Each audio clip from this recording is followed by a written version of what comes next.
Hi friends, എല്ലാവർക്കും SE ലേണിങ്സിൻ്റെ മറ്റൊരു വീഡിയോയിലേക്ക് സ്വാഗതം. അപ്പോൾ നമ്മളിപ്പോൾ ഡിസ്കസ് ചെയ്ത് വരുന്നത് SSLC ജോഗ്രഫി ഫസ്റ്റ് ചാപ്റ്ററായ സീസൺസ് ആൻഡ് ടൈം എന്നതാണ്. ഇതിൻ്റെ തന്നെ ഫസ്റ്റ് പാർട്ടിൽ നമ്മൾ സീസൺസ് ഉണ്ടാവുന്നതിനുള്ള റീസൺസ് എന്തൊക്കെയാണെന്ന് വളരെ വ്യക്തമായി ഡിസ്കസ് ചെയ്തു.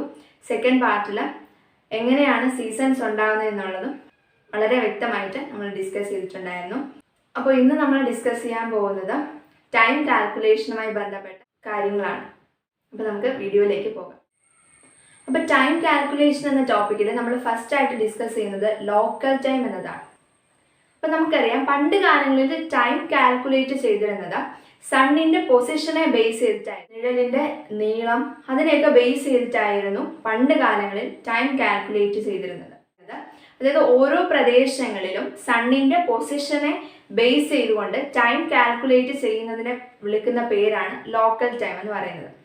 അപ്പോൾ എന്താണ് ലോക്കൽ ടൈം എന്ന് പറയുന്നത്? The time estimated at each place based on the position of the sun is termed as local time. അതായത് ഓരോ പ്രദേശത്തും സണ്ണിൻ്റെ പൊസിഷൻ, അപ്പെക്സ് പൊസിഷൻ എന്ന് വെച്ചാൽ, അപ്പെക്സ് എന്ന് വെച്ചാൽ ഉന്നത സ്ഥാനം എന്നുള്ളതാണ്. സണ്ണിൻ്റെ പൊസിഷനാണ് ഉദ്ദേശിക്കുന്നത്. അപ്പോൾ സണ്ണിൻ്റെ പൊസിഷനെ ബേസ് ചെയ്തുകൊണ്ട് ടൈം കാൽക്കുലേറ്റ് ചെയ്യുന്നതിനെ വിളിക്കുന്ന പേരാണ് ലോക്കൽ ടൈം. അപ്പോൾ അടുത്തതായിട്ട് നമ്മൾ നോക്കാൻ പോകുന്നത് റൊട്ടേഷൻ ഓഫ് ദി എർത്തും ടൈം കാൽക്കുലേഷനും തമ്മിൽ എങ്ങനെ ബന്ധപ്പെട്ടിരിക്കുന്നു. അപ്പോൾ ഇവിടെ നൽകിയിട്ടുള്ളത് അതുമായി ബന്ധപ്പെട്ട കുറച്ച് ഫാക്ട്സ് ആണ്. അപ്പോൾ ഒന്നാമത്തത്, earth rotates from west to east. നമുക്ക് എല്ലാവർക്കും അറിയാവുന്നതാണ്, എർത്തിൻ്റെ റൊട്ടേഷൻ നടക്കുന്നത് വെസ്റ്റിൽ നിന്നും ഈസ്റ്റിലോട്ടാണ്. രണ്ടാമത്തെ പോയിന്റ് എന്ന് പറയുന്നത്, it takes 24 hours complete one rotation. അതായത് ഒരു റൊട്ടേഷൻ, എർത്തിന് ഒരു റൊട്ടേഷൻ കംപ്ലീറ്റ് ചെയ്യാനായിട്ട് 24 മണിക്കൂർ വേണ്ടി വരും. ഒരു റൊട്ടേഷൻ കംപ്ലീറ്റ് ചെയ്യാനായിട്ട് എർത്തിന് 24 മണിക്കൂർ വേണ്ടി വരും.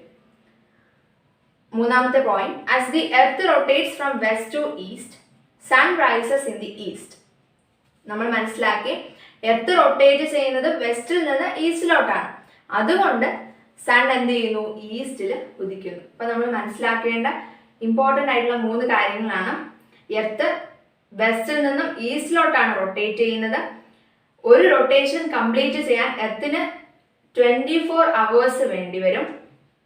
എർത്തിൻ്റെ റൊട്ടേഷൻ വെസ്റ്റിൽ നിന്ന് ഈസ്റ്റിലോട്ടായതിനാൽ സൺ എവിടെ ഉദിക്കുന്നു? ഈസ്റ്റിൽ ഉദിക്കുന്നു. ഇതാണ് റൊട്ടേഷൻ കാൽക്കുലേഷൻ ഓഫ് ടൈമുമായി ബന്ധപ്പെട്ട 3 ഫാക്ട്സ്. അപ്പോൾ അടുത്തതായിട്ട് നമുക്ക് ടൈം കാൽക്കുലേഷനുമായി ബന്ധപ്പെട്ട കാര്യങ്ങൾ മനസ്സിലാക്കാം. നമ്മൾ പഠിച്ചിട്ടുണ്ട്, ആംഗുലാർ ഡിസ്റ്റൻസ് ഓഫ് എർത്ത് എന്ന് പറയുന്നത് എത്ര ഡിഗ്രിയാണ്? 360 ഡിഗ്രിയാണ്. അതായത് എർത്തിൻ്റെ ടോട്ടൽ ആംഗുലാർ ഡിസ്റ്റൻസ് 360 ഡിഗ്രിയാണ്. ഇപ്പം നമ്മൾ മാത്സിലൊക്കെ പഠിച്ചിട്ടുണ്ട്, ഒരു പോയിന്റിന് ചുറ്റുമുള്ള ആംഗിൾ എന്ന് പറയുന്നത് 360 ഡിഗ്രിയാണ്. അതുപോലെയാണ് എർത്തിൻ്റെ ടോട്ടൽ ആംഗുലാർ ഡിസ്റ്റൻസ് എന്ന് പറയുന്നത് 360 ഡിഗ്രിയാണ്. അതുപോലെ തന്നെ ഒരു റൊട്ടേഷൻ കംപ്ലീറ്റ് ചെയ്യാൻ വേണ്ടിയിട്ട് എർത്ത് എടുക്കുന്ന ടൈം 24 hours ആണ്. 24 hours എടുത്തിട്ടാണ് എർത്ത് ഒരു റൊട്ടേഷൻ കംപ്ലീറ്റ് ചെയ്യുന്നത്. അപ്പോൾ നമുക്കറിയാം, 1 hour എന്ന് പറയുന്നത് 60 മിനിറ്റിന് ഈക്വൽ ആണ്. അതായത് 1 മണിക്കൂർ എന്ന് പറയുന്നത് 60 മിനിറ്റിന് ഈക്വൽ ആണ്. അപ്പോൾ ഈ 24 മണിക്കൂർ എന്നുള്ളത് നമുക്ക് മിനിറ്റിലേക്ക് ആക്കാൻ വേണ്ടിയിട്ട് നമുക്ക് എന്ത് ചെയ്താൽ മതി? 24 × 60 ചെയ്താൽ മതി. അതായത് 24നെ 60 കൊണ്ട് മൾട്ടിപ്ലൈ ചെയ്യുമ്പോൾ നമുക്ക് 24 മണിക്കൂറിനെ മിനിറ്റിലാക്കിയ വാല്യൂ കിട്ടും. അപ്പോൾ 24 മണിക്കൂറിനെ നമുക്ക് മിനിറ്റിലാക്കുമ്പോൾ 1440 മിനിറ്റ്സ് എന്നായിരിക്കും കിട്ടുക. ഇതിനെ തന്നെ മറ്റൊരു രീതിയിൽ പറഞ്ഞു കഴിഞ്ഞാൽ 360 ഡിഗ്രി ലോഞ്ചിറ്റ്യൂഡിനൽ ഏരിയ എർത്തിന് കവർ ചെയ്ത് കറങ്ങി വരാൻ വേണ്ടിയിട്ട് എടുക്കുന്ന ടൈമാണ് 1440 മിനിറ്റ്സ് എന്നത്. നമ്മൾ പറഞ്ഞു, ഒരു റൊട്ടേഷൻ കംപ്ലീറ്റ് ചെയ്യാൻ വേണ്ടി എർത്ത് എടുക്കുന്ന ടൈം എന്ന് പറയുന്നത് 24 hours ആണ്. അതിനെ മിനിറ്റ് വെച്ച് പറഞ്ഞു കഴിഞ്ഞാൽ 360 degree longitudinal area earth cover ചെയ്ത് വരാൻ എടുക്കുന്ന ടൈം 1440 മിനിറ്റ്സ് ആണ്. അപ്പോൾ നമുക്ക് അത് വെച്ചിട്ട് ഒരു ലോഞ്ചിറ്റ്യൂഡിനൽ ഏരിയ എർത്ത് റൊട്ടേറ്റ് ചെയ്ത് വരാനായിട്ട് എടുക്കുന്ന ടൈം എങ്ങനെ കണ്ടുപിടിക്കാം? 1440 മിനിറ്റ്സിനെ 360 കൊണ്ട് ഡിവൈഡ് ചെയ്യുമ്പോൾ നമുക്ക് അത് കിട്ടും. അപ്പോൾ നമുക്ക് എന്തെന്ന് കിട്ടും? 4 മിനിറ്റ് എന്ന് കിട്ടും. അതായത് 1 ഡിഗ്രി ലോഞ്ചിറ്റ്യൂഡ് കറങ്ങാനായിട്ട് എർത്ത് എടുക്കുന്ന ടൈം 4 മിനിറ്റ് ആണ്, 4 മിനിറ്റ് ആണ് എടുക്കുന്നത്. അതുപോലെ തന്നെ 15 ഡിഗ്രി ലോഞ്ചിറ്റ്യൂഡിനൽ ഏരിയ. അപ്പം നമ്മൾ 1 degree longitudinal area earth cover ചെയ്ത് വരാനായിട്ട് എത്ര ടൈം എടുക്കുമെന്ന് നമ്മൾ എന്ത് ചെയ്തു? 1440 മിനിറ്റ്സിനെ 360 കൊണ്ട് ഡിവൈഡ് ചെയ്തപ്പോൾ നമ്മൾ ആ വാല്യൂ കിട്ടി, 4 മിനിറ്റ് എന്ന് കിട്ടി. അപ്പോൾ അതുപോലെ 15 ഡിഗ്രി ലോഞ്ചിറ്റ്യൂഡിനൽ ഏരിയ എർത്തിന് കവർ ചെയ്ത് വരാനായിട്ട് എത്ര ടൈം വേണ്ടി വരും എന്നുള്ളത് എങ്ങനെ കണ്ടുപിടിക്കും? 15നെ 4 മിനിറ്റ് കൊണ്ട് ഇൻഡ്യൂ ചെയ്താൽ മതി. അപ്പോൾ 60 മിനിറ്റ്സ് എന്ന് കിട്ടും. അതായത് 50 ഡിഗ്രി ലോഞ്ചിറ്റ്യൂഡിനൽ ഏരിയ കവർ ചെയ്ത് വരാൻ എടുക്കുന്ന ടൈം, അതാണ് നമ്മൾ കാൽക്കുലേറ്റ് ചെയ്യുന്നത്. അപ്പോൾ 15നെ എന്ത് ചെയ്താൽ 1 ഡിഗ്രി ലോഞ്ചിറ്റ്യൂഡിനൽ ഏരിയ കവർ ചെയ്ത് വരാൻ എടുക്കുന്ന ടൈം കൊണ്ട് മൾട്ടിപ്ലൈ ചെയ്താൽ മതി. അപ്പോൾ 60 മിനിറ്റ്സ് എന്ന് കിട്ടും. അപ്പോൾ ഇവിടെ നമ്മൾ ഡിസ്കസ് ചെയ്തത് എർത്തിന്റെ ടോട്ടൽ ആംഗുലാർ ഡിസ്റ്റൻസ് എത്രയാണെന്ന് മനസ്സിലാക്കി. 360 ഡിഗ്രി അല്ലെ? എർത്തിന്റെ ടോട്ടൽ ആംഗുലാർ ഡിസ്റ്റൻസ് 360 ഡിഗ്രി ആണെന്ന് മനസ്സിലാക്കി. അപ്പോൾ എർത്ത് ഒരു റൊട്ടേഷൻ കംപ്ലീറ്റ് ചെയ്യാനായിട്ട് എടുക്കുന്ന ടൈം 24 അവേഴ്സ് ആണെന്ന് മനസ്സിലാക്കി. 1 മണിക്കൂർ എന്ന് പറയുന്നത് 60 മിനിറ്റിന് ഈക്വൽ ആണ്. അപ്പോൾ ഈ 24 അവേഴ്സ് എന്ന് പറയുന്നതിനെ നമുക്ക് മിനിറ്റിലോട്ട് ആക്കാനായിട്ട് 24 × 60 മിനിറ്റ്, അതായത് 24നെ 60 കൊണ്ട് മൾട്ടിപ്ലൈ ചെയ്യുമ്പോൾ 1440 മിനിറ്റ്സ് എന്ന് കിട്ടും. അതായത് 24 അവേഴ്സ് എന്ന് പറയുന്നതും 1440 മിനിറ്റ്സ് എന്ന് പറയുന്നതും ഈക്വൽ ആണ്. ഇപ്പൊ നമ്മൾ പറഞ്ഞു എർത്ത് ഒരു റൊട്ടേഷൻ കംപ്ലീറ്റ് ചെയ്യാൻ വേണ്ടിയിട്ട് 24 അവേഴ്സ് വേണ്ടി വരും. അത് തന്നെ വേറൊരു രീതിയിൽ പറഞ്ഞു കഴിഞ്ഞാൽ 360 ഡിഗ്രി ലോഞ്ചിറ്റ്യൂഡിനൽ ഏരിയ എർത്തിന് കവർ ചെയ്ത് വരാനായിട്ട് 1440 മിനിറ്റ്സ് അതിന് വേണ്ടി വരും. 360 ഡിഗ്രി ലോഞ്ചിറ്റ്യൂഡിനൽ ഏരിയ കവർ ചെയ്ത് വരാൻ 1440 മീറ്റർ വേണ്ടി വരുമെങ്കിൽ 1 ഡിഗ്രി ലോഞ്ചിറ്റ്യൂഡിനൽ ഏരിയ കവർ ചെയ്ത് വരാൻ എർത്തിന് എത്ര ടൈം വേണ്ടി വരും എന്നാണ് നമ്മൾ അടുത്തതായിട്ട് നോക്കിയത്. അപ്പൊ അത് കണ്ടുപിടിക്കാനായിട്ട് 1440 മിനിറ്റ്സിനെ 360 ഡിഗ്രി ലോഞ്ചിറ്റ്യൂഡിനൽ ഏരിയ, അതായത് ടോട്ടൽ ആംഗുലാർ ഡിസ്റ്റൻസ് അതുകൊണ്ട് ഡിവൈഡ് ചെയ്തു. അപ്പോൾ നമുക്ക് 4 മിനിറ്റ് എന്നുള്ളത് കിട്ടി. അടുത്തതായിട്ട് നമ്മൾ നോക്കിയത് 15 ഡിഗ്രി ലോഞ്ചിറ്റ്യൂഡിനൽ ഏരിയ കവർ ചെയ്ത് വരാനായിട്ട് എർത്തിന് എത്ര ടൈം വേണ്ടി വരും എന്നാണ്. അപ്പോൾ 15നെ നമ്മൾ 1 ഡിഗ്രി ലോഞ്ചിറ്റ്യൂഡിനൽ ഏരിയ കവർ ചെയ്ത് വരാനായിട്ട് എർത്ത് എടുക്കുന്ന ടൈം കൊണ്ട് മൾട്ടിപ്ലൈ ചെയ്തു. അതായത് 15നെ നമ്മൾ 4 കൊണ്ട് മൾട്ടിപ്ലൈ ചെയ്തു, 60 മിനിറ്റ് അത് കിട്ടി. അപ്പൊ ഇത്രയും കാര്യങ്ങളാണ് നമ്മൾ ഇവിടെ ഡിസ്കസ് ചെയ്തത്. അടുത്തതായിട്ട് നമുക്ക് എന്താണ് ഗ്രീൻവിച്ച് മെറീഡിയൻ എന്നത് നോക്കാം. 0 ഡിഗ്രി ലോഞ്ചിറ്റ്യൂഡിനെയാണ് ഗ്രീൻവിച്ച് മെറീഡിയൻ എന്ന് പറയുന്നത്. 0 ഡിഗ്രി ലോഞ്ചിറ്റ്യൂഡിനെയാണ് ഗ്രീൻവിച്ച് മെറീഡിയൻ എന്ന് പറയുന്നത്. ലോകത്താകമാനം ഈ ഗ്രീൻവിച്ച് മെറീഡിയനെ ബേസ് ചെയ്തിട്ടാണ് ടൈം കാൽക്കുലേറ്റ് ചെയ്യുന്നത്. ലോകത്താകമാനം ഗ്രീൻവിച്ച് മെറീഡിയൻ അതിനെ ബേസ് ചെയ്തിട്ടാണ് ടൈം കാൽക്കുലേറ്റ് ചെയ്യുന്നത്. അതുകൊണ്ട് ഈ ഗ്രീൻവിച്ച് മെറീഡിയനെ വിളിക്കുന്ന പേരാണ് പ്രൈം മെറീഡിയൻ. പ്രൈം മെറീഡിയൻ എന്നും ഈ ഗ്രീൻവിച്ച് മെറീഡിയനെ വിളിക്കാറുണ്ട്. ഈ ഗ്രീൻവിച്ച് മെറീഡിയനിൽ നിന്നും ഈസ്റ്റിലേക്ക് പോകും തോറും ടൈം ഇൻക്രീസ് ചെയ്ത് വരും. അതായത് ഗ്രീൻവിച്ച് മെറീഡിയനിൽ നിന്നും ഈസ്റ്റിലേക്ക് പോകും തോറും ടൈം ഇൻക്രീസ് ചെയ്ത് വരും. പക്ഷെ വെസ്റ്റിലോട്ട് വരും തോറും ടൈം ഡിക്രീസ് ചെയ്തും വരും. അപ്പോൾ ഗ്രീൻവിച്ച് മെറീഡിയൻ എന്ന് പറയുന്നത് 0 ഡിഗ്രി ലോഞ്ചിറ്റ്യൂഡ് ആണ്. ലോകത്താകമാനം ഇതിനെ ബേസ് ചെയ്ത് ടൈം കാൽക്കുലേറ്റ് ചെയ്യുന്നതുകൊണ്ട് അതിനെ പ്രൈം മെറീഡിയൻ എന്ന് വിളിക്കാറുണ്ട്. പിന്നെ ഇതിനെ കൺസിഡർ ചെയ്ത് പറയുമ്പോൾ അതിൽ നിന്നും ഈസ്റ്റിലോട്ട് പോകും തോറും ടൈം ഇൻക്രീസ് ചെയ്ത് വരും, വെസ്റ്റിലോട്ട് പോകും തോറും ടൈം ഡിക്രീസ് ചെയ്തും വരും. ഗ്രീൻവിച്ച് മെറീഡിയന് ഈ പേര് ലഭിക്കാൻ കാരണം ഇത് കടന്നു പോകുന്നത് റോയൽ ബ്രിട്ടീഷ് ഒബ്സർവേറ്ററി സ്ഥിതി ചെയ്യുന്ന ഗ്രീൻവിച്ച് എന്ന സ്ഥലത്തു കൂടെയാണ്.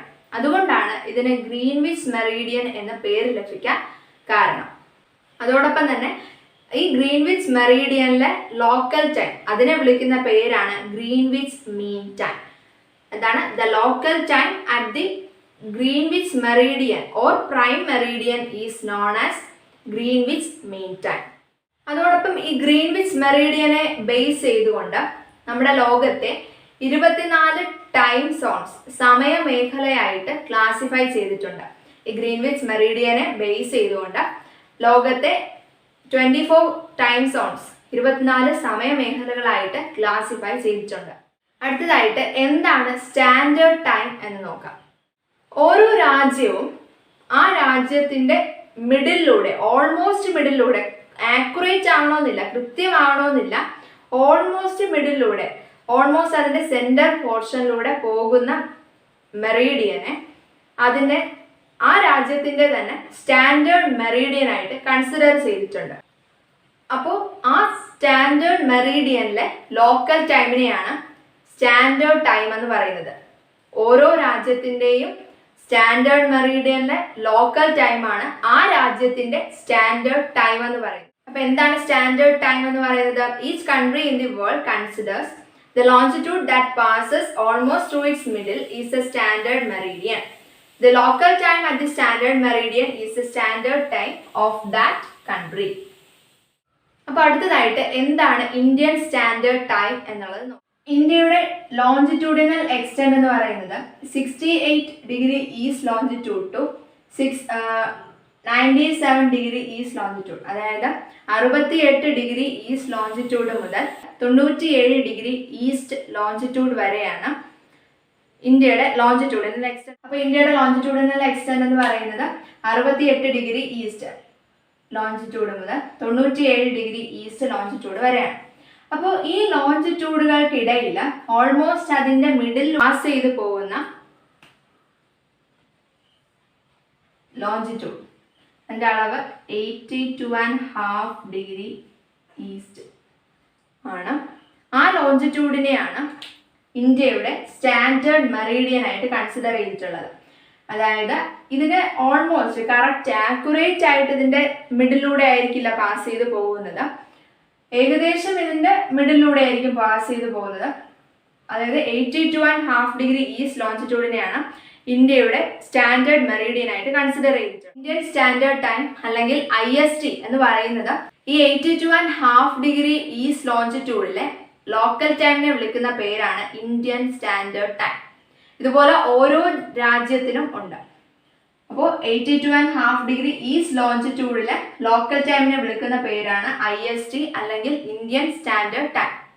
The longitudinal extent of India is from 68 degree east to 97 degree east.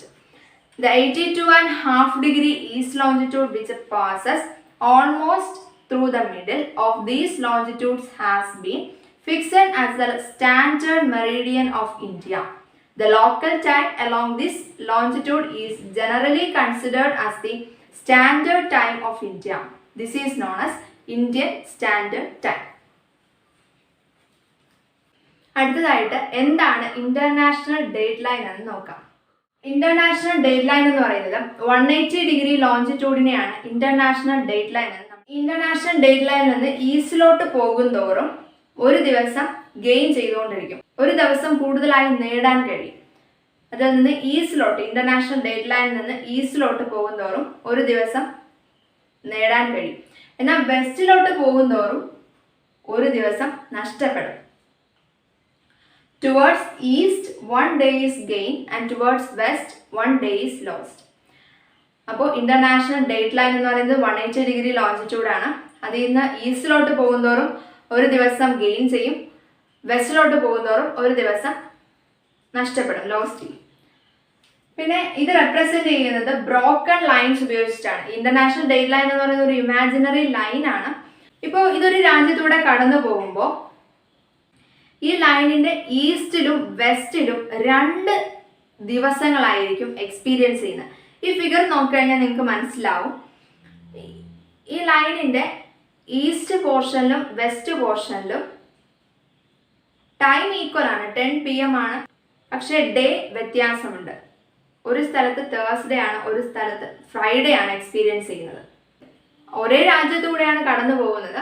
അതിന്റെ ഈസ്റ്റിലും വെസ്റ്റിലും 2 ദിവസങ്ങൾ അനുഭവപ്പെടുക എന്ന് പറയുന്നത് അതൊരു പ്രാക്ടിക്കൽ ഡിഫിക്കൽറ്റിയാണ്, ഒരു ബുദ്ധിമുട്ടാണ്. അപ്പോൾ ഇത്തരത്തിലുള്ള പ്രാക്ടിക്കൽ ഡിഫിക്കൽട്ടീസ് ഒഴിവാക്കാൻ വേണ്ടിയിട്ട് അത്യാവശ്യം ചില അഡ്ജസ്റ്റ്മെന്റുകൾ നടത്തിയിട്ടാണ് ഇതെന്ത് ചെയ്തിട്ടുള്ളത്, അത് ബ്രോക്കൺ ലൈനായിട്ട് വരച്ചിട്ടുള്ളത്. അതായത് ഈ ലൈൻ പാസ് ചെയ്ത് പോകുന്നത് ബെറിങ് സ്ട്രെയിറ്റ്, പസഫിക് ഓഷനിലെ ബെറിങ് സ്ട്രെയിറ്റിലൂടെയാണ് കടന്നു പോകുന്നത്. അതോടൊപ്പം കുറേ ഇൻഹാബിറ്റഡ് ആയിട്ടുള്ള എന്ന് വെച്ചാൽ ജനവാസമുള്ള കുറേ ഐലാൻഡ്സ്, കുറേ ദ്വീപുകൾ ഒഴിവാക്കിക്കൊണ്ടാണ് ഈ ലൈൻ എന്ത് ചെയ്തിട്ടുള്ളത്, റെപ്രസെന്റ് ചെയ്തിട്ടുള്ളത്. അപ്പോൾ അതുകൊണ്ടാണ് ഈ ഇന്റർനാഷണൽ ഡേറ്റ് ലൈൻ എന്ത് ചെയ്തിട്ടുള്ളത്, ബ്രോക്കൺ ലൈൻസ് കൊണ്ട് റെപ്രസെന്റ് ചെയ്തിട്ടുള്ളത്. 180-degree longitude passes through a country. The places situated east and west of this line will be having 2 different days. Think about the practical difficulties caused by this. To avoid this, certain necessary adjustments have been effected in this line, with the result that it doesn't pass through the corresponding land areas. The longitude marked with broken lines. The line is in such a way that it passes through Bering Strait in Pacific Ocean and avoids some of the inhabited islands. The travelers who cross this line from east calculate the time by advancing it by 1 day, and those who cross the line from the west deduct 1 day. This imaginary line is known as international date line. അപ്പോൾ അതുകൊണ്ട് തന്നെ ഈ international date line കടക്കുന്ന ഏതൊരു ട്രാവലറിനും, അതായത് ഈസ്റ്റിലോട്ടാണ് അയാൾ പോകുന്നതെങ്കിൽ ഒരു ദിവസം കൂടുതൽ കിട്ടും, വെസ്റ്റിലോട്ടാണ് പോകുന്നതെങ്കിൽ ഒരു ദിവസം അയാൾക്ക് നഷ്ടപ്പെടും. അപ്പം അതുകൂടെ ഇതിൽ മനസ്സിലാക്കിയിരിക്കുക. അപ്പം ടൈം കാൽക്കുലേഷനുമായി ബന്ധപ്പെട്ട് വരുന്ന എല്ലാ കാര്യങ്ങളും നമ്മൾ മനസ്സിലാക്കി. ഇനി എങ്ങനെയാണ് ടൈം കാൽക്കുലേറ്റ് ചെയ്യുന്നത് എന്നത് നോക്കാം. അപ്പോൾ അടുത്തതായിട്ട് നമുക്കിപ്പോൾ മനസ്സിലാക്കിയ കൺസെപ്റ്റ്സിനെ ബേസ് ചെയ്തുകൊണ്ട് ഒരു പ്രോബ്ലം ചെയ്യുന്നത് എങ്ങനെയാണ്. ഇത് 0 ഡിഗ്രി ലോഞ്ചിറ്റ്യൂഡാണ്, ഇത് 1 ഡിഗ്രി ഈസ്റ്റ് ലോഞ്ചിറ്റ്യൂഡ്, ഇത് 1 ഡിഗ്രി വെസ്റ്റ് ലോഞ്ചിറ്റ്യൂഡ്. 0 ഡിഗ്രി ലോഞ്ചിറ്റ്യൂഡിൽ ഇപ്പോൾ 12 മണി, അതായത് ഉച്ച സമയമായി. അപ്പോൾ നമ്മുടെ ക്വസ്റ്റ്യൻ ഇതാണ്, 1 ഡിഗ്രി ഈസ്റ്റ് ലോഞ്ചിറ്റ്യൂഡിലും 1 ഡിഗ്രി വെസ്റ്റ് ലോഞ്ചിറ്റ്യൂഡിലെയും ടൈം കാൽക്കുലേറ്റ് ചെയ്യുക. മനസ്സിലാക്കാനായിട്ട് നമ്മൾ ഒരു കാര്യം കൂടെ അറിയണം. ഈസ്റ്റിലോട്ട് പോകുന്തോറും ടൈം കൂടിയാണ് വരുന്നത്, അതേസമയം വെസ്റ്റിലോട്ട് പോകുമ്പോൾ ടൈം കുറഞ്ഞുമാണ്. അതായത് നമ്മളിപ്പോൾ പഠിച്ചിട്ടുണ്ട്, എർത്തിന് 1 ഡിഗ്രി ലോഞ്ചിറ്റ്യൂഡ് കറങ്ങാനായിട്ട് വേണ്ട ടൈം 4 മിനിറ്റ് ആണ്. 1 ഡിഗ്രി ലോഞ്ചിറ്റ്യൂഡ് കറങ്ങാനായിട്ട് എർത്ത് എടുക്കുന്ന ടൈം 4 മിനിറ്റ് ആണ്. അപ്പോഴത് ഈസ്റ്റിലോട്ട് പോകുന്തോറും എന്ത് ചെയ്യും, 4 മിനിറ്റ് കൂടി വരും. അത് വെസ്റ്റിലോട്ട് പോകുന്തോറും 4 മിനിറ്റ് കുറഞ്ഞു വരും. അപ്പോൾ 1 ഡിഗ്രി ഈസ്റ്റ് ലോഞ്ചിറ്റ്യൂഡിലെ ടൈം എന്തായിരിക്കും, 12 4 മിനിറ്റ് കൂടി, അതായത് 12:04 PM ആയിരിക്കും അല്ലേ. അതായത് ഈസ്റ്റിലോട്ട് ടൈം ഇൻക്രീസ് ചെയ്തായിരിക്കും വരിക. അതോടൊപ്പം വെസ്റ്റിലേക്ക് വരുമ്പോൾ ടൈം കുറഞ്ഞു വരുമെന്ന് പറഞ്ഞു. അപ്പോൾ 4 മിനിറ്റ്, 12:04 മിനിറ്റ് കുറഞ്ഞിട്ടായിരിക്കും വരുന്നത്. 11:56, അതായത് 11:56 AM ആയിരിക്കും അവിടുത്തെ ടൈം എന്ന് പറയുന്നത്. അപ്പോൾ ഇത്രയേ ഉള്ളൂ നമ്മൾ ഇതിൽ നിന്ന് മനസ്സിലാക്കേണ്ടത്. ഈസ്റ്റിലോട്ട് പോകുന്തോറും ടൈം ഇൻക്രീസ് ചെയ്ത് വരും, വെസ്റ്റിലോട്ട് പോകുന്തോറും ടൈം ഡിക്രീസ് ചെയ്ത് വരും. അപ്പോൾ ഇതൊന്നുകൂടെ ഒന്ന് മനസ്സിലാക്കാൻ വേണ്ടിയിട്ട് നമുക്ക് ഒരു എക്സാമ്പിളൂടെ ചെയ്യാം. ഇത് 0 ഡിഗ്രി ലോഞ്ചിറ്റ്യൂഡ് ആണ്, ഇത് 15 ഡിഗ്രി ഈസ്റ്റ് ലോഞ്ചിറ്റ്യൂഡ്, ഇത് 15 ഡിഗ്രി വെസ്റ്റ് ലോഞ്ചിറ്റ്യൂഡ് ആണ്. അപ്പോൾ 0 ഡിഗ്രി ലോഞ്ചിറ്റ്യൂഡിലെ ടൈം എന്ന് പറയുന്നത് 12 മണിയാണ്, ഉച്ച സമയമാണ്, നൂണാണ്. അപ്പോൾ ഈ ഓരോ ലോഞ്ചിറ്റ്യൂഡിനിടയിലുള്ള ഡിഫറൻസ് എത്രയാണ്, 15 ഡിഗ്രിയാണ്. അപ്പോൾ എർത്തിന് 15 ഡിഗ്രി ലോഞ്ചിറ്റ്യൂഡിനൽ ഏരിയ കറങ്ങാനായിട്ട് എടുക്കുന്ന ടൈം 60 മിനിറ്റ് ആണ്. 60 മിനിറ്റ് എന്ന് പറയുമ്പോൾ എത്രയാണ്, 1 അവർ ആണ്. അപ്പോൾ 15 ഡിഗ്രി ഈസ്റ്റ് ലോഞ്ചിറ്റ്യൂഡിൽ എക്സ്പീരിയൻസ് ചെയ്യുന്ന ടൈം എത്രയായിരിക്കും, 12 മണിയിൽ നിന്നും 1 മണിക്കൂർ കൂടിയായിരിക്കും അവിടെ വരുന്നത്. അതായത് 1 PM അവിടെ എക്സ്പീരിയൻസ് ചെയ്യുന്ന ടൈം എന്ന് പറയുന്നത് 1 മണിയായിരിക്കും. അതിൽ നിന്ന് അതേസമയം 15 ഡിഗ്രി വെസ്റ്റ് ലോഞ്ചിറ്റ്യൂഡിൽ എക്സ്പീരിയൻസ് ചെയ്യുന്ന ടൈം എന്ന് പറയുന്നത് 12 മണിയിൽ നിന്ന് 1 മണിക്കൂർ കുറഞ്ഞിട്ടായിരിക്കും വരുന്നത്. അതായത് ഇവിടെ എത്ര മണിയായിരിക്കും, 11 AM ആയിരിക്കും. അപ്പോൾ ഇന്നത്തെ സെഷനിൽ എങ്ങനെ ടൈം കാൽക്കുലേറ്റ് ചെയ്യാമെന്നും അതോടൊപ്പം ടൈം കാൽക്കുലേഷനുമായി ബന്ധപ്പെട്ട കുറേ കൺസെപ്റ്റ്സും നമ്മൾ മനസ്സിലാക്കുകയുണ്ടായി. അപ്പോൾ നിങ്ങൾക്ക് ഈ വീഡിയോ ഇഷ്ടമായാൽ ചാനൽ സബ്സ്ക്രൈബ് ചെയ്യാനും ലൈക്ക് ചെയ്യാനും ഷെയർ ചെയ്യാനും മറക്കരുത്. പുതിയൊരു വീഡിയോയുമായി നമുക്ക് വീണ്ടും കാണാം.